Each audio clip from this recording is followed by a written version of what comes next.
We're picking up 907, Jonson's epitaph on Shakespeare. We left off around 65, but I want to take not long, 5 minutes.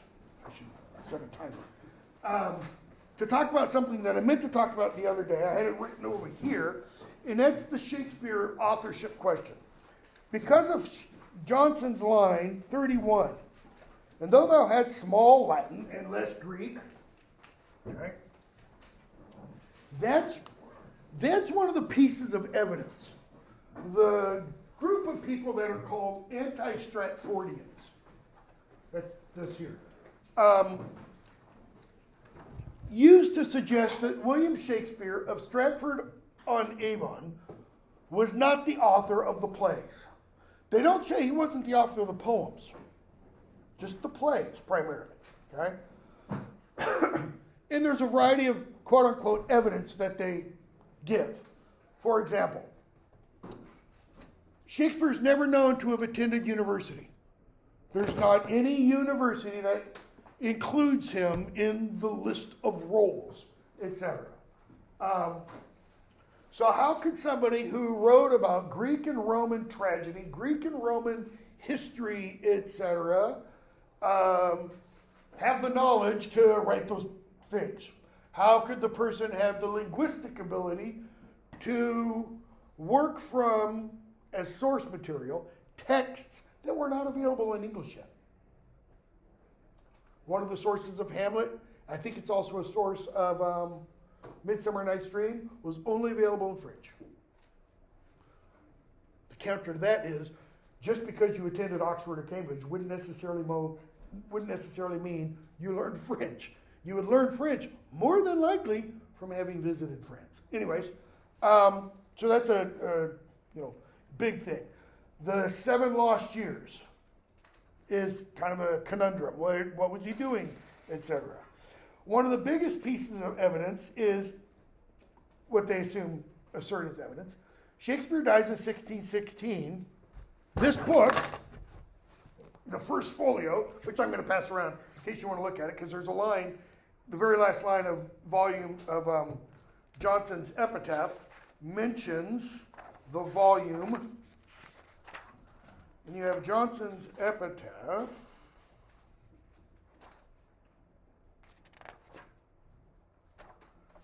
Right there. Okay? So you can get your weights in today, because that sucker is heavy, and pass it around. Often in the Renaissance, when a poet would die, within a year or two of that person's death, a small volume of commendatory verse would be published about that person's life and death. There's a guy who died in 1630, so 14 years after Shakespeare, Edward King, a minor poet, who had a volume of verse published about him that was over 100 pages long. Why? There weren't any of these for Shakespeare. The only commendatory verse on Shakespeare's death is what's in the first folio. That doesn't get published until 1623. Okay? They're like, well, there has to be a reason for that. It's because the author wasn't really dead yet. The real author of the plays wasn't dead. Okay? Absence of something isn't proof of something, however. Okay? This passage here about little, small Latin and less Greek. How could Shakespeare have written Troilus and Cressida and some of these other works that he wrote without having a good, thorough knowledge of Latin and Greek? But, as I alluded to the other day, Jonson's talking about in comparison to him. And in Jonson's day, Jonson was acknowledged as a master of Latin and Greek. Not just someone who knew it, a master of it. And if he's comparing Shakespeare to himself, there would probably be classics professors today who would have small Latin and less Greek compared to Jonson. Okay? Among these anti-Stratfordians, George Bernard Shaw, not a slouch when it comes to writing plays and literary criticism and such, early 20th century playwright, major playwright, early 20th century. Arthur Conan Doyle, again, not an intellectual dummy. I'm pretty sure Oliver Wendell Holmes, one of the most celebrated jurists on the United States Supreme Court. And Mark Rylance. I don't know if you know anybody know who Mark Rylance is? He's, in my opinion, he's probably one of the greatest actors alive. You know, Tom Hanks is really good. He's got a number of Oscars. Mark Rylance just got his first Oscar a couple of years ago. But he was the founding, what's the name? I just lost it. Creative director, acting director, something, of the Globe. When the Globe was rebuilt in 1995. Did it for 10 years. So he was the one who chose, essentially, what plays to put on, what members of Shakespeare's Globe acting company would be in the plays, all that kind of stuff. He was in almost all of the plays that were produced from 1995 to 2005. He's definitely, I would say, even including Kenneth Branagh, the greatest interpreter of Shakespeare in terms of acting out on the stage, not interpretation, writing stuff about it. Just fantastic actor. Look him up on YouTube. Look up some of the Globe. You can watch some of the Globe plays via the Globe Player and other things. Just superb. He came out with a book in 2005 called Play, and it's about the first 10 years of Shakespeare's Globe. And he starts it with the introduction saying Shakespeare isn't Shakespeare. The guy from Stratford is not the person who wrote these plays. Okay?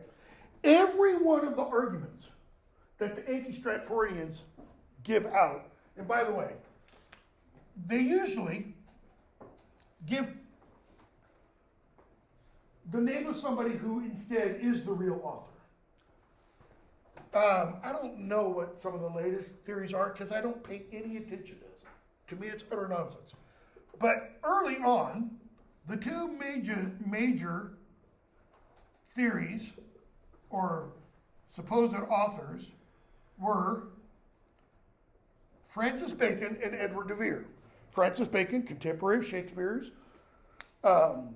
scientist, essayist, great writer, not known as much for his poetry and creative stuff, and Edward de Vere, Earl of Oxford, not known to have published anything really in his lifetime. Those who proposed Francis Bacon were descendants of Francis Bacon. Those who proposed Edward de Vere were descendants of Edward de Vere. So notice, they have a not financial stake interest, they have a heredity stake interest. It'd be nice to be the intellectual heir, so to speak, of the author of the plays written by Shakespeare. Shakespeare's family line is dead. There are no living descendants of Shakespeare. Just like there are no living descendants of John Donne, there are no living descendants of John Milton. Like they spend all their life energy writing, etc. Okay? One thing about all of these arguments, though, is they all essentially boil down to being elitist or showing elitism. And I'm not knocking elitism. I'm kind of all for elitism, meaning meritocracy. Let the best rise to the top and, let the crud settle down at the bottom, so to speak. And it's because, how could this yokel from the Boondocks have written this stuff? Some of the proof for Shakespeare, his co-actors put together that volume of 37 plays, and they attributed it to him. Jonson writes this epitaph and gives clues. Sweet Swan of Avon, for example. There's not another Shakespeare from Stratford on Avon. And some people say, well, even that's not dispositive, etc. anecdotal evidence from the 1590s and early 1600s, where people are talking about seeing Shakespeare's plays. They're not talking about seeing. So one of the theories to justify this, because whenever, it's like a conspiracy thing. You know, whenever you argue against a conspiracy theorist, what will they do? Well, that just shows, and they add something else to the conspiracy. Try it out. I'm not going to go there. So they'll come up with something else to counter it. Within the plays themselves, there's linguistic evidence that suggests the author was from Warwickshire. There are, for lack of a better phrase, Warwickshireisms. That is, dialectal characteristics of the county of Warwickshire in the plays that you wouldn't pick up if you were an educated elite in London. You had to be from Warwickshire in order to use this. Okay? Now, go back to, took longer than I wanted, line 65. So we finished last Tuesday, whatever day it was, Tuesday, with Jonson saying, "For a good poet's made as well as born." He talked about, in those lines, Shakespeare was born with the talent. But it wasn't, he'd write one draft and it was perfect. Talks about hammering, using the anvil, etc., etc. "And such wert thou." Now, some take that to mean Jonson knew Shakespeare's creative process. Like Jonson was privy to seeing Shakespeare's drafts. "Look how the Father's face lives in his issue." What did Shakespeare say in that first sonnet? Go out, have children. What did he say in the sonnet, 40 winters shall besiege thy brow, etc.? So that when you're old and you have wrinkles on your face, you can point to your child and say, "There's my beauty." And people will be able to look at that and this and go, "Yeah, I see the resemblance." Look how the Father's face lives in his issue. What is his issue? Children. Could be his children, literal children. His issue is the book that Jonson's epitaph is affixed to. The issue is what comes after. "Even so, the race of Shakespeare's mind and manners brightly shines in his well-turned and true-filed lines." So he mentions, lives in his issue, and then his issue gets redefined as the race of what? The race of Shakespeare. Not running race, the offspring of his race lives where? In these well-turned and true-filed lines. Well-turned, true files, metaphors from skilled craftsmanship. Well-turned, wood-turning, true-filed, metalworking, where you file something to sharpen it. In each of which, that is, in each of his lines, he seems to shake a lance as brandished at the eyes of ignorance. Shake a lance. Why does he say that? What's Jonson doing there? What is a lance? You started to say spear. A spear. Shake a. He's punning on Shakespeare's name. In A Knight's Tale. Okay? There's a scene, it's a hilarious scene, where the beautiful girl that Will is trying to woo, etc., has his lance broken. And the character Watt, played by Alan Tudyk, just absolutely hilariously funny. She says something about, you and your silly stick. She says that to Heath Ledger's character. And then she walks away. And Alan Tudyk's character, named Watt, goes, "It's called a lance, duh." Okay? Because it's this big, long thing, has a handle, has a flared thing that you put your hand in, and then the spear tip is like 20 feet long. I mean, these things are huge. Interestingly, little side note, this is just kind of meant humorously, this guy's book, Miracle of Language, as English majors, you'd probably love this because lots of it are pretty funny. Richard Lederer, he has a chapter on Shakespeare. And he points out that in 1610, the year of the most activity of the production of the King James Bible, the translation of it, Psalm 46, go 46 lines down from the beginning of that psalm. And you have the word shake.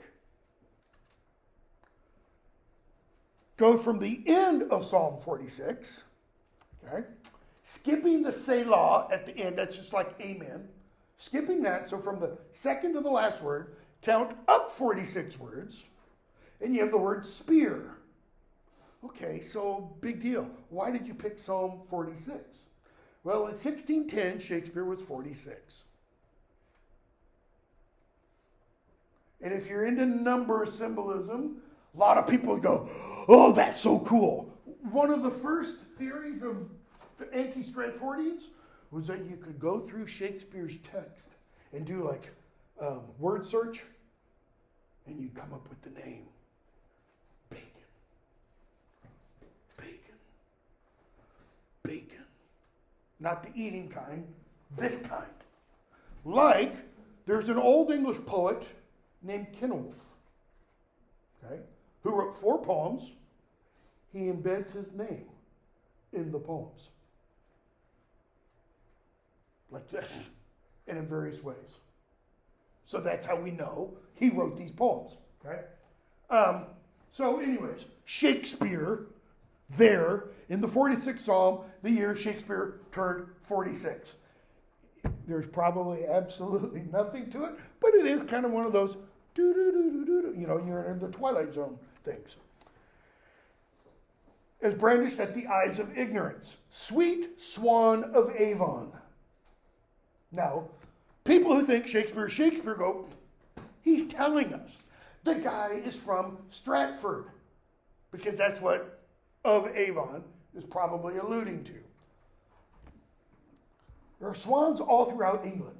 There are swans on various rivers. There are swans on the Thames.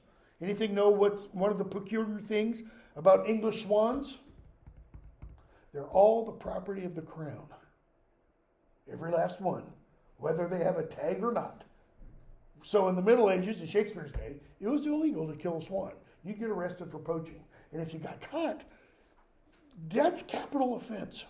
That's killing something that belongs to the queen or king. So, sweet swan of Avon, what a sight it were to see thee in our waters yet appear. In our waters probably doesn't refer to Avon. The Avon flows into the Thames. And the Thames flows all the way down until it empties in the Thames estuary into the English Channel. To see thee in our waters implies coming back. Okay? Because Stratford's about 80 miles away from London. And make those flights upon the banks of Thames, so to take Eliza and our gems. Because James and Thames are supposed to rhyme.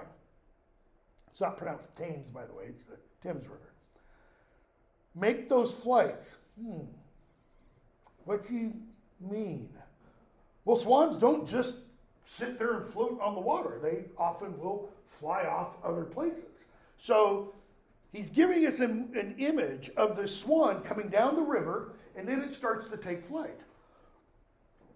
But stay, I see thee in the hemisphere.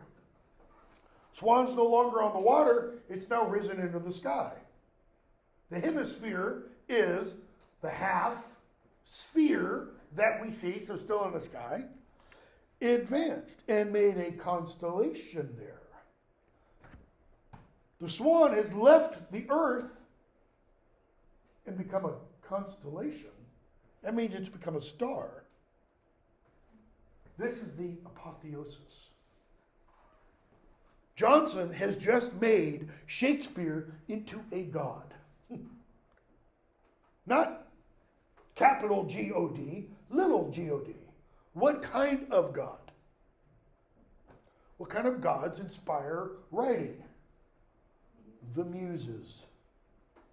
He's just elevated Shakespeare to the rank of the muse. I see thee in the hemisphere advanced and made a constellation there. Shine forth, thou star of poets. Okay? And with rage or influence chide or cheer the drooping stage. Now this is 1623 when this is published. I don't know if he's writing it in 1623 or if he wrote it earlier. But it doesn't matter either way. He's playing on an old idea that stars do what? Chide or influence. Astrology, which is based upon this thing that we talked about the other day, the Ptolemaic conception of the universe, where you have the Earth, and the Earth is surrounded by 9 concentric spheres. Outside those 9 spheres, you have what's called the empyrean, and that's where God dwells. What Aristotle called the primum mobile, the first mover, the prime mover. I mean, Aristotle even had the idea of the spheres. He didn't have 9. It's this guy, Ptolemy, Greek mathematician, 150 BC, who kind of gives us the actual description of the 9 spheres and such. Well, each of these spheres, God himself is unmoving. He's totally stable. But God moves the first sphere, and the first sphere moves the second, and the first and second move the third, and the first 3 move the fourth, all the way down to us. So that down here, we get all this heavenly influence. Not heavenly Christian God, heavenly the heavens. Basis of astrology and horoscope and the zodiac and all that kind of stuff. That's why he says, shine forth, thou star. Use your influence to do what? With rage or influence, chide or cheer the drooping stage. Notice, with rage, chide the drooping stage. Why is the stage drooping? Because Shakespeare's not there anymore. The stage has lost its luster. So, chide, what does it mean to chide somebody? What would you do if you came in, I handed your paper back and said, oh, that really sucks. That would be chiding. Okay? Or with influence, cheer. It's really good. You could do a little bit better. What modern metaphor do we use for that? It's the stick or the carrot approach to get a horse to move. You can stick a carrot in front of the horse, and the horse or donkey will get up and move, or you can whack it on the butt with a stick. Pain, pleasure, reinforcement. Which, what's the which? The drooping stage. Which, since thy flight from hence. Nice metaphor. Since you died, hath mourned like night. The stage has mourned like night, and despairs day. But for thy volume's light, it despairs of the day, except when one of these is performed. Okay? You go to London this summer. Just put it on a credit card. Go to London this summer, and you'll find a ton of Shakespeare's plays being performed all the time, all different kinds of playhouses. Ben Jonson's, more than likely you won't see one. It is still keeping the drooping stage alive. Okay? Turn to John Donne. 10:04. I don't know why, but I took a hell of a lot longer with my first class finishing that than I did with you guys. And I'm thinking I must have left something out. But I don't think so. A little bit of background about Donne. Actually, a lot of bit of background. Born in 1572, died 1631, so that's what, 28, 31, 59 years old. Early on, early 1590s, when he's late teens, early 20s, he fought against the Spaniards, okay, kind of as a mercenary. He writes about those events in some of his early poems, about being on a naval ship and being stuck in a calm, no wind kind of thing. In 1598, your book goes into this. In 1598, he goes to work for a man named Sir Thomas Egerton. Okay? Egerton is the keeper of the seal. Real important job. It's like the number 2, number 3 position in the government. The seal is the great royal seal that is used by kings or queens to seal royal documents. So the wax gets put on and they, cram this thing down to create an image. Donne is 26 when he goes to work for Egerton. He meets a young girl, lady, I guess you could say, who's 14 years old, named Anne Moore, who is living with Egerton. I should rephrase that. Who lives at Egerton's house. She's his niece. Okay? Her father is a Sir Thomas More. This is not the Thomas More who didn't agree with Henry VIII's divorce. This is a later Thomas More. But she's related to that More. Their family is related. Donne is related to that More through his mother's side. Right? So they meet when he's 26 and she's 14. In 1601, they get married. She's now 17 and he's 29. Today that would be considered gross, pedophilia, rape, etc. They get married secretly. And it's kept secret for about 3 months. And then somebody outs them. 2 things happen immediately upon being outed. One, he loses his job. Sir Thomas Egerton fires him. And I should mention that before he goes to work for Egerton, he had already once been elected member of Parliament for one of the boroughs around London. So, before he was 26, he was already well known by the late 1590s. Donne's, social status trajectory was like, he was going places. He was taking off. People were copying his poems left and right. Other poets are referring to him.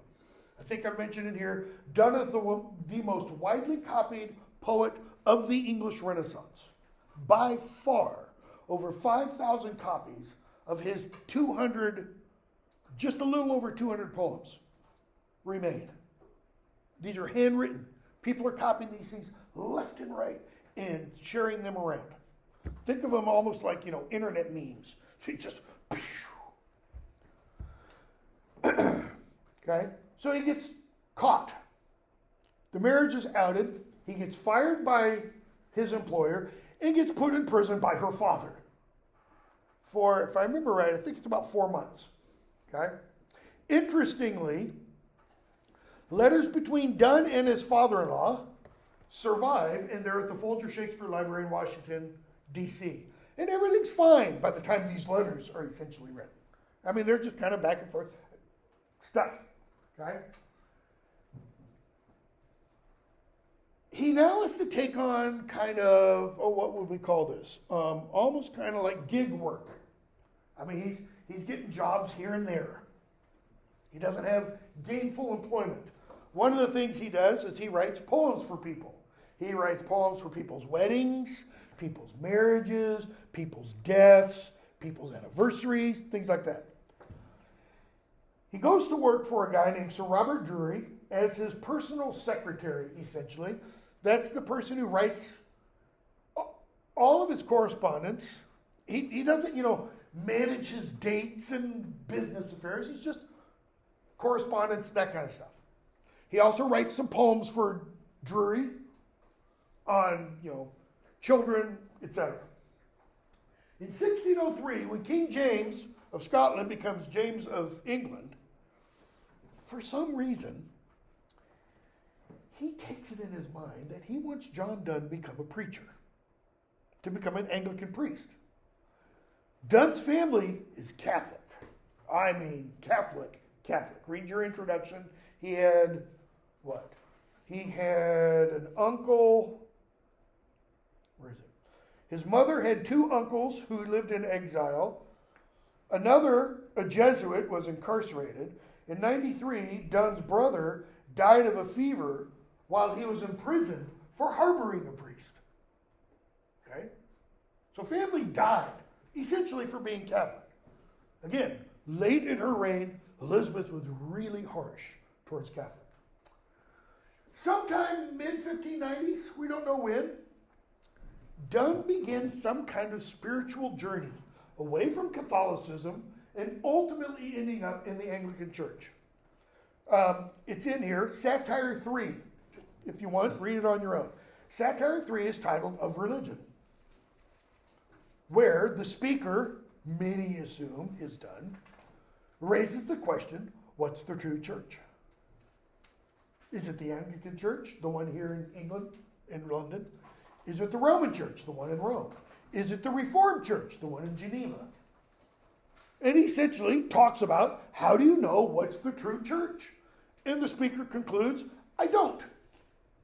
What's important is the search, trying to find the truth. Okay? So, 1603, as I said, James wants Donne to become a preacher. He doesn't. But by 1610, 1611, he's probably no longer Catholic. That's clear. Because he writes a tract, you could call it, called it's either Ignatius's Conclave or Ignatius's Enclave. I think it's Ignatius, his Conclave, because a conclave is a meeting. And Ignatius is Saint Ignatius, the founder of the Jesuits within the Catholic Church. Anybody know anything about the Jesuits? They're the ones who started the Spanish Inquisition. You know, where you have people's fingernails pulled out and such because they're not proper Catholics, and burning women and witches and all that kind of stuff. Well, Donne does this, Ignatius with his conclave, that is the people who support him, believe in him, etc. They're in hell. So he puts the Jesuits in hell. That's a pretty safe indicator he no longer believes in Catholicism. 1615, Donne takes holy orders in the Anglican Church. He becomes a priest. 1621, he becomes Dean of St. Paul's. That's the highest ranking church member at St. Paul's Cathedral. He's already started delivering sermons to and for King James. See, that's why James wanted him to become a priest. He wanted him to become his personal royal priest, just like a king has a personal royal physician. You have somebody to take care of the body, you have somebody to take care of the soul. And James fancied himself a theologian, an intellectual, etc. He wrote a book on demons. King James did. Okay? Probably why, also, Shakespeare writes the play whose name is never said by actors, especially when they're performing the play, Macbeth. Because you have witches, and it's set in Scotland, because Macbeth is a Scottish king. And he's writing it to suck up to James, probably. Okay? He nearly dies in 1623, Donne does, of an illness. It's meditation that we're going to read, talk about. Probably won't do it today, probably do it on Tuesday. Was written during that period. He dies in 1631. Just before his death, he delivers a sermon called Death's Duel. It's his funeral sermon. In other words, he delivers what he once said at his funeral. And I think if I remember correctly, he delivers it a week before his death. Okay? Another thing he does is because he's the Dean of St. Paul's, he knows a statue is going to be made of him. That goes with the job. So he strips down naked, lies on a platform, and has his burial shroud put over him. someone does a drawing of it, and a statue is later made of that. You can go to St. Paul's Cathedral today and see that statue. And what's interesting about it is you've got a picture of Donne in here at about the age of 20 or 21. Really handsome looking. The hat, I mean, it's the image of the lover, right? In that statue, his face is all drawn like he's a concentration camp survivor. He's got stubble, and the stubble is probably because the hair is not growing out. It's because the skin is getting so tight. I mean, he's nearly dead when this was done, right? His wife dies in 1617, and more done. In the 17 years they're married, she has 12 children. I mean, they're just popping them out. Four of those children do not live outside infancy. At least one is stillborn. Okay? One of the poems we're going to read, supposedly, is about when she was pregnant with the stillborn child, etc. We'll get to it in a moment. So, first poem we're going to do, anything else about it? After about 1700, up until the 1920s, Donne is primarily read for his sermons. I mean, his sermons are primarily the things that are read. There are editions of his poetry, but they're very scarce. That's one of the things I did in the Donne Variorum, is I transcribed copies of editions from the 1700s up to the late 19th century. And there's only half a dozen or so. Okay? Lots of editions of Shakespeare between Shakespeare's death and 1900. Like scores of them. Not so with Donne. Sermons, lots of editions. And he wrote well over 150. Thing about his sermons, they're extremely complex and ornate. They're not the kind of thing, you can watch on TV for 20 minutes on a Sunday. His sermons could take up to 3, 4, 5 hours to deliver. And anecdotal evidence says he would pack St. Paul's Cathedral. When people knew Donne was delivering a sermon, they would go and they would be standing out on the porch to try to listen to what he's saying. Okay? Just pack it out because of the mental gymnastics, the mental fireworks that he would show that we're going to see in some of the poems. Okay. Canonization. What's the title mean? What's canonization mean? Page 916. Yes? I guess like putting it, like writing a work that goes into the canon, or like something that is good enough. That's similar. That's in a secular humanities kind of context. It's the same kind of thing. It's a religious term. What do you do when you canonize someone? You make them a saint. The Catholic Church has a full process for canonizing a person. First, there has to be an investigation. Part of that investigation has to be,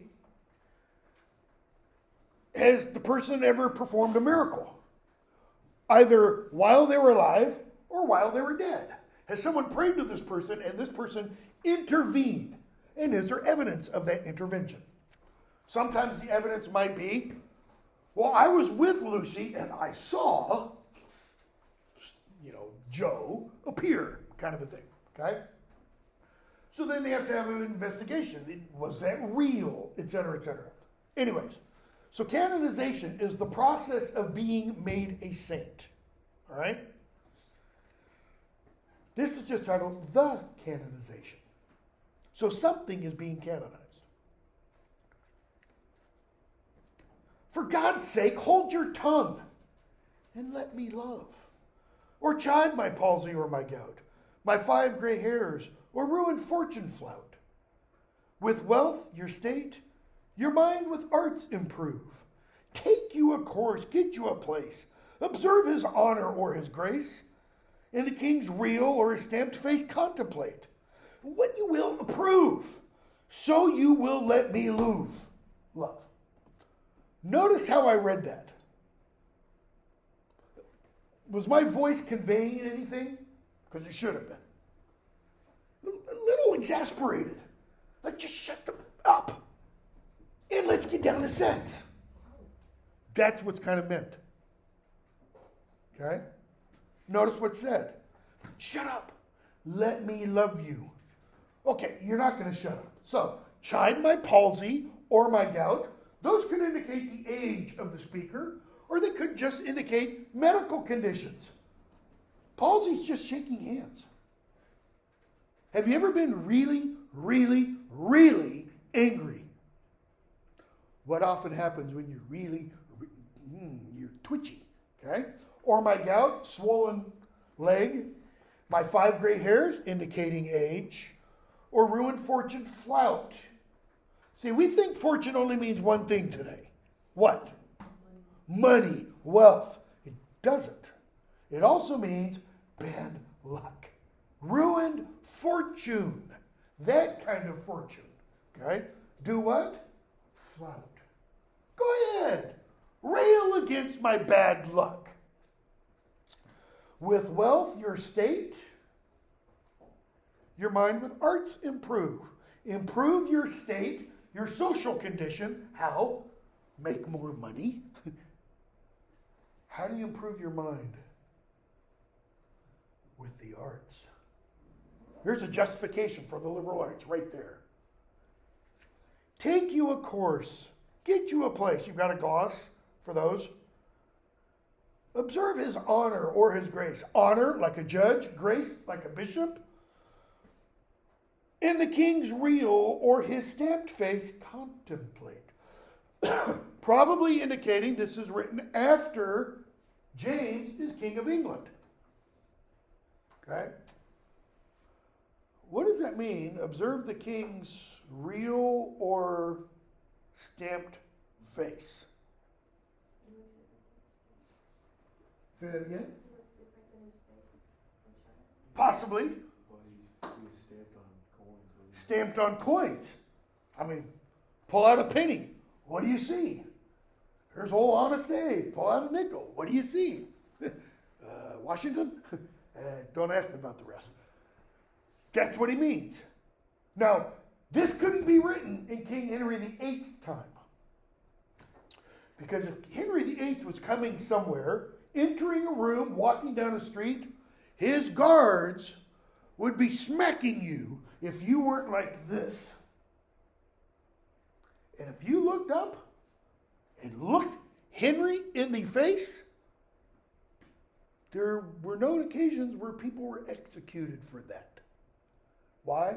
Because you weren't allowed to see his graciousness, his full of godness kind of a thing.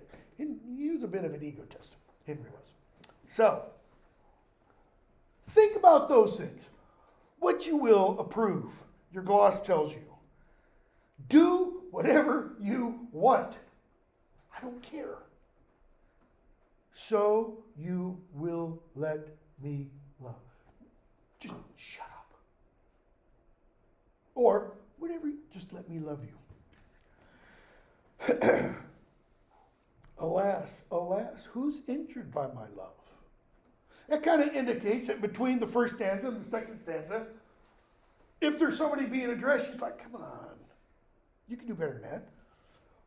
And so what does he do? He gives us Petrarchan conventions.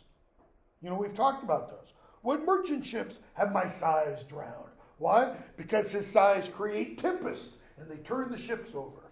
Who says my tears have overflowed his ground, flooded the land?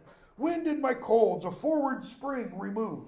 When did the heats which my veins fill add one more to thy plaguy bill? Meaning, I am young and hot for you, the speaker is saying. When did that do what? Add another death to the bill of the plague. Soldiers find wars, and lawyers find out still litigious men, which quarrels move. That is, soldiers look for wars. Mercenaries. They just want to fight. Lawyers do what?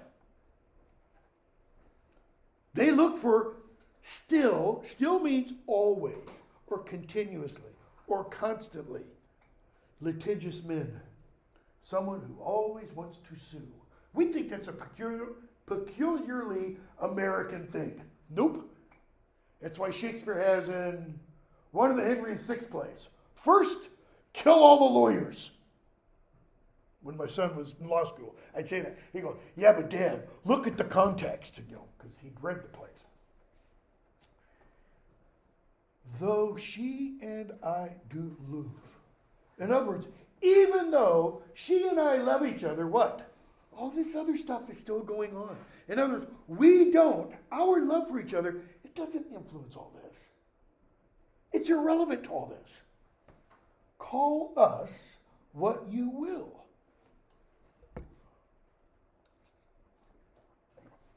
Who's being addressed there? It's not the shut up so I can love you person. It's not the person being addressed in the first stanza. Call us what you will, we are made such by love. Call her one, me another fly. Call her a fly, a butterfly and moth, and call me one too. What? What is done, just done? He puns, by the way, on his name in a poem called A Hymn to God the Father, where he says, when thou hast done, thou hast not done. He's talking to God. Oh God, when you think you have me, you don't have me. Okay? He's used what's called a metaphysical conceit. A conceit is an idea. This is a metaphysical one. It's about being. Okay? The term comes long after done.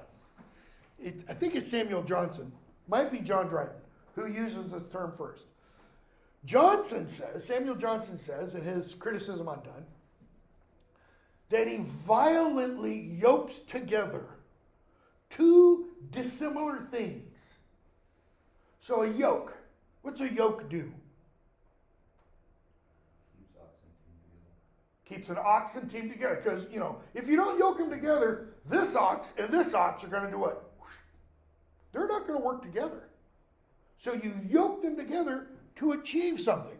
This is a yoking together of two dissimilar things.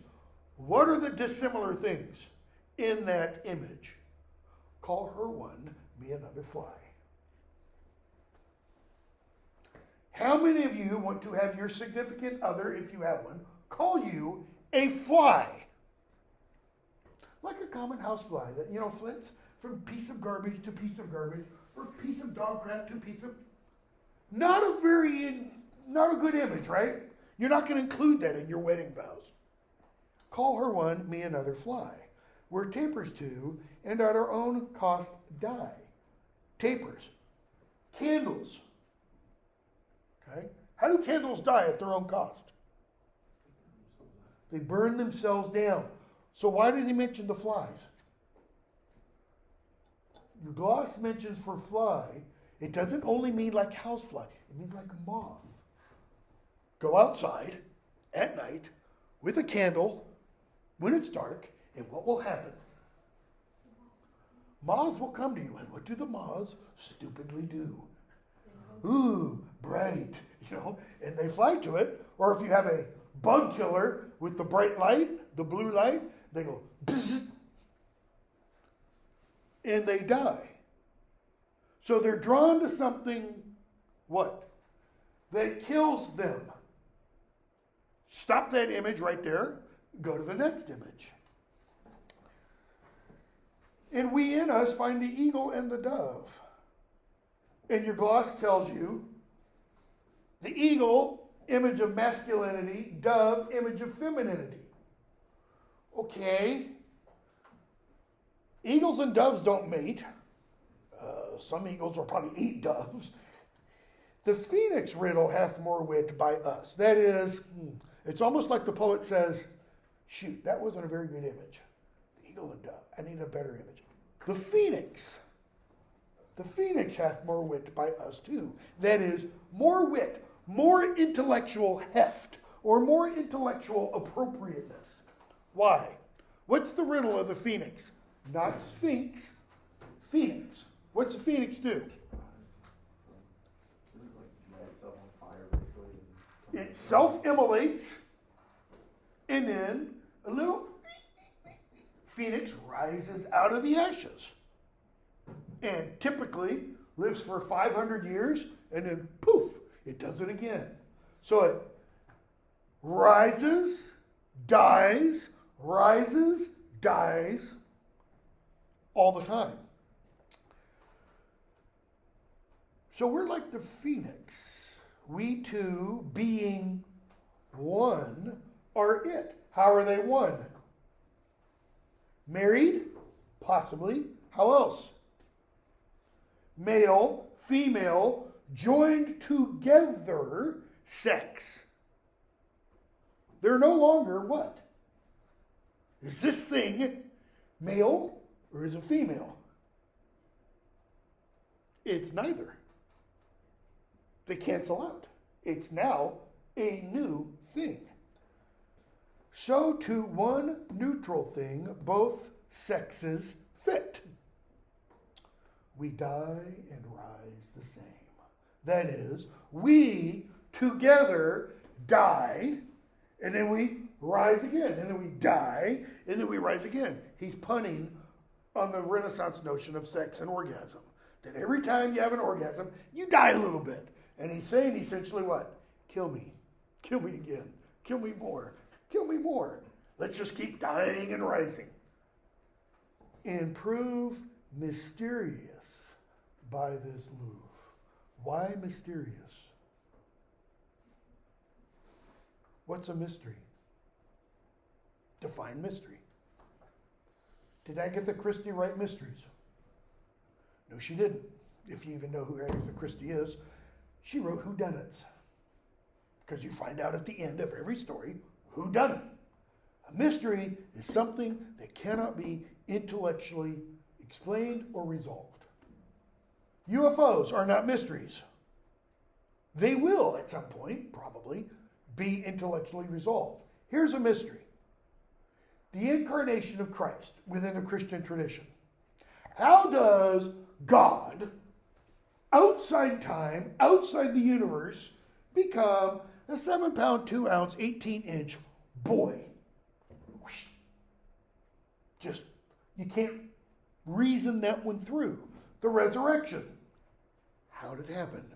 Nobody was there to witness it. Does somebody sneak in and go all Mary Wollstonecraft Shelley and hook up a 5,000-volt battery and, revive? It's not explained. It's unexplicable. Or the big one, the Trinity. Okay? We can die by it. Okay, we prove mysterious by this love. We become something, in other words, more than what we are by this love. We can die by it, if not live by love. We can die by love, if not live by it. And if unfit for tombs and hearse our legend be, it will be fit for verse. What's he mean? Well, one of the things I talked about with Shakespeare. How come there weren't any legends or verse immediately after his death? The speaker is saying, if our death isn't fit for tombs and hearse, it will be fit for verse. And I think he's implying, if nobody kind of knows when we die, that we've died, that is, there's not a big motorcade. If Joe Biden died today, what would happen? There'd be motorcade. In fact, it wouldn't be a motorcade. It would be what's that thing called, the catafalque. It would be the wagon, probably carrying him to wherever he would be buried. Shouldn't be Arlington National Cemetery, because that's supposed to be reserved for military. And then Kamala Harris would be sworn in and all that kind of stuff. He's saying we're not fit for that. So what are we fit for? A poem, a legend, a tale about our lives. What kind of poem, legend, tale? And if no piece of chronicle, that is history, we prove, we'll build in sonnets pretty rooms. Sonnets, love poems. That is, our death, his and her, will be fit for love songs. As well, a well-wrought urn becomes the greatest ashes as half-acre tombs. You know, Alexander the Great was supposed to have one of the greatest burials in history. We don't know where that is. His burial site has never been found. They thought they found it a few years ago in Greece. Now they think that was actually Philip of Macedon, Alexander's father's tomb. And it's huge. It's several acres. The tomb itself is several acres. Okay?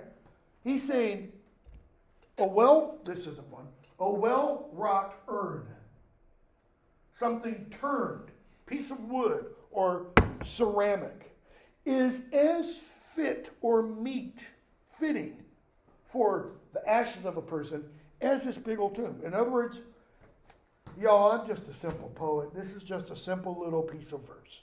Okay? And by these hymns, all shall approve us canonized for Louvre. What hymns? The verse. What's a hymn? Hymn. It's a song directed to someone or something holy, usually to God, but there are hymns within the Anglican Church. There are hymns to Mary, hymns to Jesus, hymns to the Holy Spirit, hymns to the church, okay? In the Catholic Church, hymns to saints, and in the Orthodox Church. By these hymns all shall approve us. Who's the us? The speaker and the shut up and let me love you, that person, canonized for love. The hymns shall do what? They will say, you two, it's right that you are made saints of love. The hymns are doing the approving. The hymns are praising these people as lovers and saints of love. Not in the, when I have her name written over here. Not in the Eleanor of Aquitaine, the cult of love thing back in the courtly love tradition. This is different. And thus invoke us. Yes? So you said, is he speaking to the one he loves? Because I'm really confused by the auditor who he's speaking to. Not now he's not. Okay, Or not necessarily. Said, she and I do love, and they're also talking to okay. When the speaker says in the third stanza, call us what you will, it kind of implies there's been a shift in audience. Okay?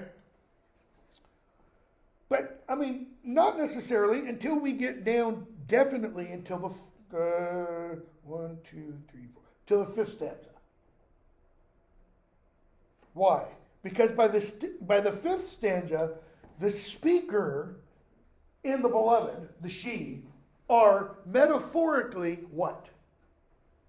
In fact, it's kind of in the fourth stanza. They're dead now.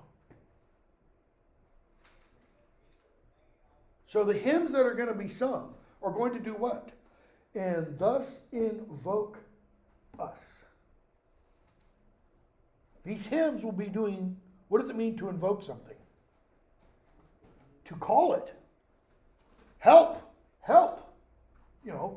It's Princess Leia in the stupid little video. Help me, Obi-Wan Kenobi, help me. She's invoking him. He's not there to help her. This speaker is saying what? They will call on us. Why? In the Catholic tradition, Orthodox tradition, Anglican tradition, not so much, which presents a bit of a difficulty. Saints are prayed to for help. Why? Why is somebody made a saint?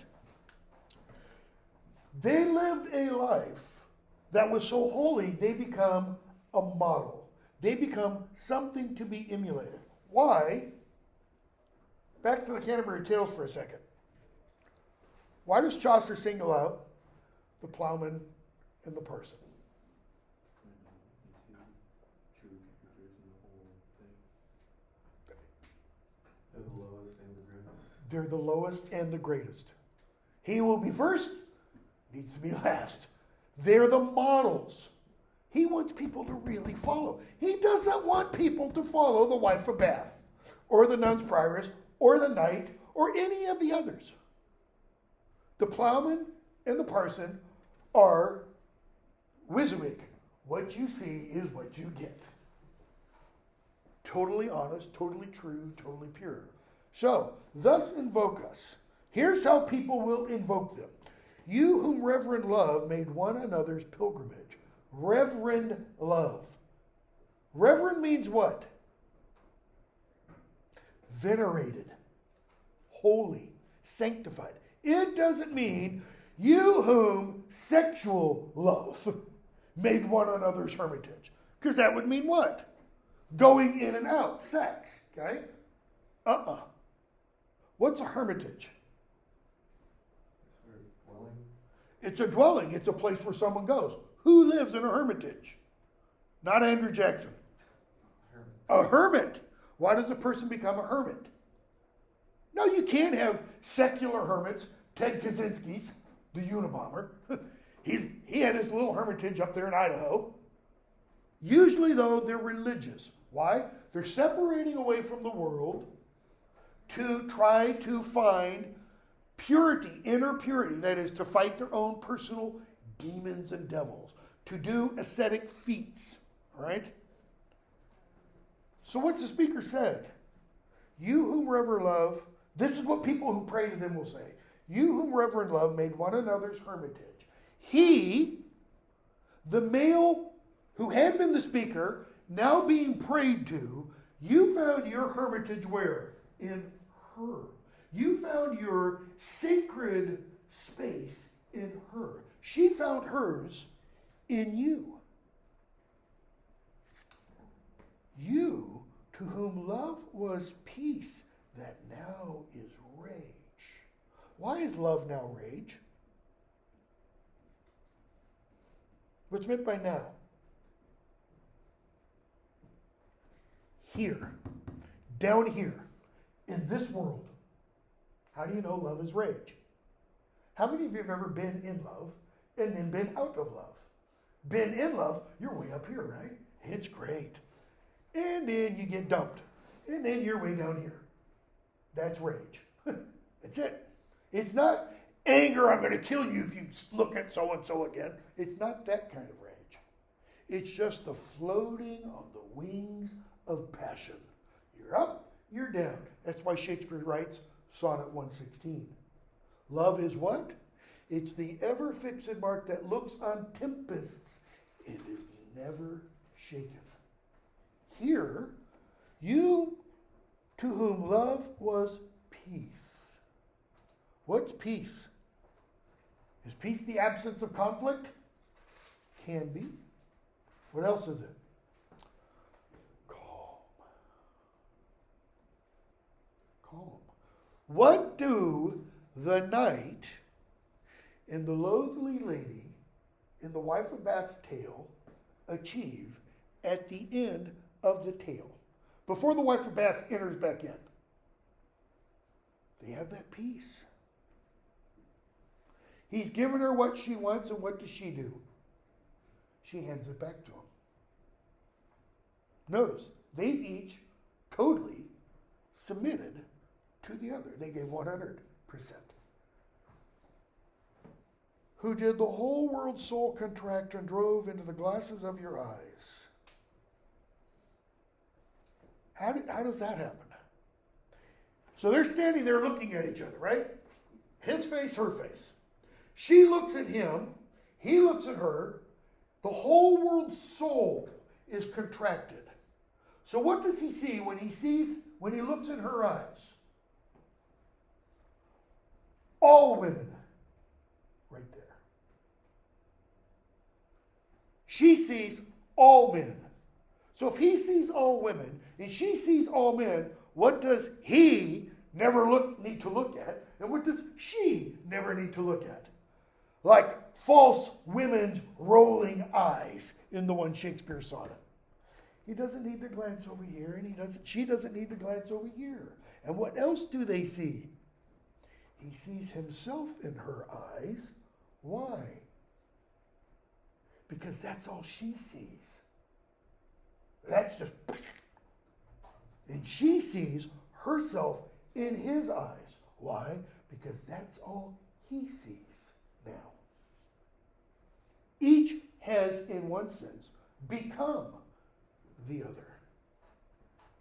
So made such mirrors, that is, their eyes made mirrors, and such spies that they did all to you epitomize. That's if I look at you, I see everyone. Okay, let's expand it. When she looks at him, she doesn't just see all men. She sees all men. She sees all humanity. Any of you familiar with Shakespeare's The Tempest? Towards the end of it, the character Miranda, who's been raised on the desert isle by her father, Prospero, and the only other male she's ever seen is Caliban, who's kind of human. And she meets these new people who arrive. And she sees this young man and she's like, hot damn. But what she says, oh, brave new world that has such men in it. The only other men she's seen, her old father, and this subhuman-like thing. She sees, oh, brave new world in his eyes. And he sees brave new world in her eyes. Into the glasses of your eyes, countries, towns, courts. Countries, towns, courts means I see the whole world in your eyes. So if I see the whole world in your eyes, what do I lack? Nothing. You are everything to me. And what comes next? And thus invoke us. This is what they actually invoke. This is what they actually pray for. We beg from above a pattern of your love. How did you do this? Show me. Who do you want to model? Let's say you love someone. Who do you want to model your love, if you even think in those terms, your love for that person after? Some famous celebrity who's been married multiple times and just can't seem to get it right? Or somebody you know, some old people you know, who've been married 50, 60, 70 years. Who fit like hand in, and I don't mean sexually, but mentally, emotionally, spiritually, like hand in glove. Like, the one person talks and the other one finishes the sentence. Okay? That's the image the speaker's getting at. Show us. Show us what? Show us how to live like this. Show us this kind of love. That poem is essentially doing what? It's taking Shakespeare's Sonnet 116 and it puts it in a different frame. They're both talking about the same kind of thing. Okay? Turn to Valediction Forbidding Mourning, 922.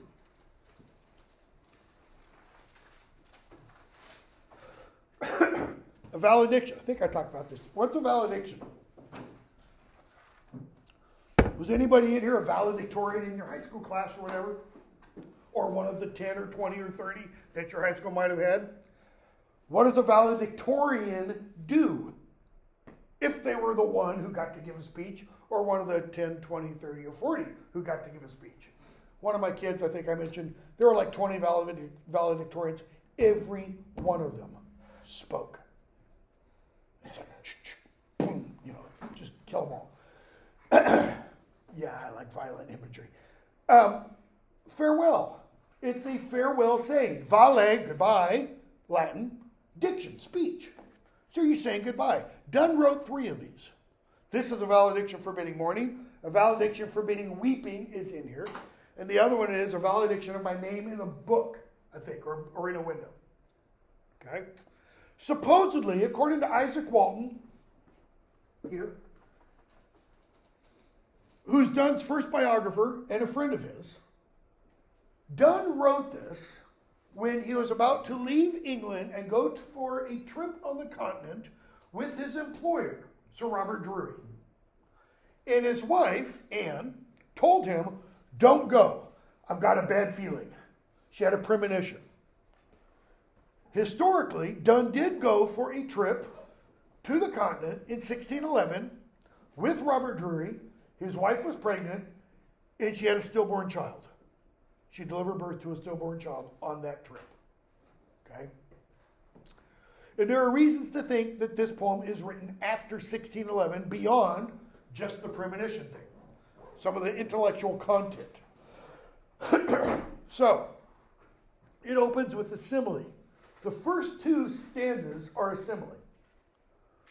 As virtuous men pass mildly away and whisper to their souls to go, while some of their sad friends do say, the breath goes now, and some say no. So how do virtuous men die? Silently. You don't hear. You don't hear the proverbial death rattle, like in the one scene in Monty Python and the Holy Grail when they're reading the inscription on the wall and the guy goes, ah. Okay? They don't go like the speaker, the persona in Dylan Thomas's Do Not Go Gentle Into That Good Night. Rage, rage against the dying of the light. They don't go like that. They just, then the soul disappears. So let us melt. Us. Let us what? Like the soul from the body, separate. Meaning, totally silently. And make no noise, no tear floods, nor sigh tempest move. Petrarchan images again. 'Twere profanation of our joys to tell the laity our love. And then he introduces new language. What's laity and profanation? Start with laity. It's a religious term.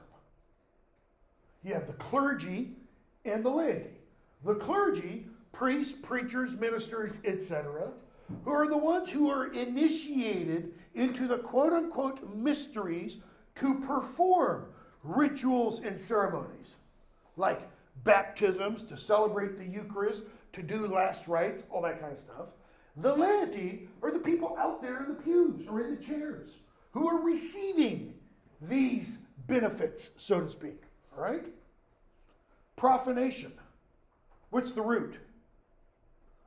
Profane. So what does it mean to profane something? It's like when, they haven't done this in years, the group Act Up used to go into Catholic churches primarily, and they would take buckets of blood or red paint and throw them on like statues of Mary and Jesus as an indication of, the church has blood on its hands for a variety of things. Okay? That's a profanation. So it would be a profanation of our joys to tell the laity, those people out there, our love. So the love is the kind of inner, hidden, mysterious, initiated thing that they experience. All right? And if we're not quiet about our separating, we will profane that because the people out there will hear about it. Those lines make me wonder, is the poem written during the 3 months that Donne and his wife were secretly married? Shh, don't tell anybody. Don't let anybody know. I've got to go. So, yeah, you can't go. I'm going to be so. What are people going to start to think? Well, what's wrong with Anne? And she can't go because my husband's leaving me, because then, oops, out. But there are reasons to think that it definitely is after 1610. Moving of the earth brings harms and fears, and this is the lines. Men reckon what it did and meant, but trepidation of the spheres, though greater far, is innocent. Talked about this a little bit the other day. Ptolemy, Greek mathematician, 150 BC, kind of codified, let's say, made hard and fast the old idea that the earth is at the center of the universe and it's surrounded by these 9 concentric spheres. Aristotle essentially had the same idea, but not that there are all these spheres, etc., but that the earth was at the center. And outside these spheres, you had what's called the Empyrean, and that's where God dwelled. Aristotle referred to God as the primum mobile, the first mover. There had to be something that caused everything else. Modern cosmological science, you could say, Big Bang. Though people say, what caused the Big Bang? That is, what's the primum mobile behind that kind of thing? All right? So this gets Christianized in the Middle Ages. So that each of these spheres has a ruling intelligence, an angelic being over it. But according to the Ptolemaic system, God himself, or the Christianized version, God himself is unmoving, totally stable. But God causes this first sphere, the ninth sphere out here, to move. The movement of that causes that one to move. The movement of those two causes that one to move. Those three causes all the way down to us. That's the basis for astrology and checking your horoscope.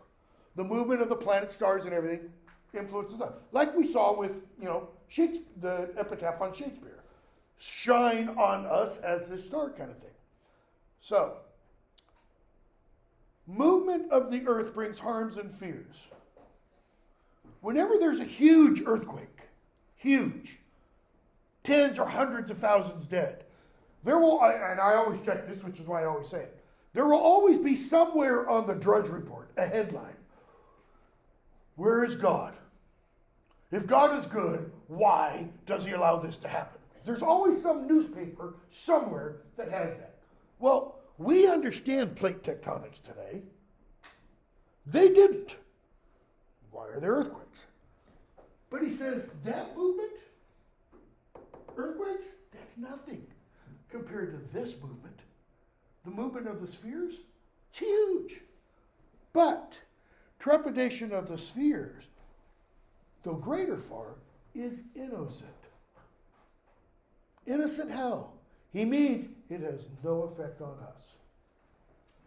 1543, Copernicus published his findings that said, theory, he didn't have proof, theory, that the earth is not the center of the universe, that the earth actually revolves around the sun. Okay, this in and of itself, this is mind-blowing. Because we still use pre-Copernican language to describe the day. What do we say happens in the morning?